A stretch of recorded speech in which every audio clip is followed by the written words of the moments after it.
Hello বন্ধুরা, আজকে আমি দেখাবো কিভাবে ঘরেই বিরিয়ানি মশলা তৈরি করা যায়। তার জন্য প্রথমেই তেজপাতা, শাহমরিচ, জয়িত্রী, এলাচ, লবঙ্গ, বড় এলাচ, জায়ফল, দারচিনি, স্টার, শাহজিরা, গোলমরিচ, শুকনো লঙ্কা একটা থালায় নিয়ে নেব। এবার গ্যাসে কড়াটা গরম করে শুকনো কড়াই একে একে এগুলোকে একটু নেড়ে চেড়ে নেব। আমি বাইরের বিরিয়ানি মশলা খুব কম ব্যবহার করি।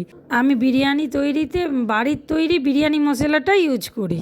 এছাড়াও আমি কিছু বিশেষ বিশেষ রান্নাতে আমি আমার এই বিরিয়ানি মশলাটা ইউজ করে থাকি গরম মশলা হিসাবে।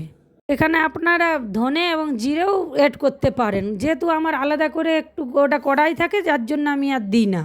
এইবার এগুলো ঠান্ডা হয়ে গেলে একটা মিক্সি জারের মধ্যে নিয়ে ফাইন পাউডার বানিয়ে নেব। দেখুন আপনারা আমার মশলাটা কতটা পারফেক্ট হয়েছে। এয়ারটাইট কন্টেনারে আপনারা 1 বছর পর্যন্ত সংরক্ষণ করতে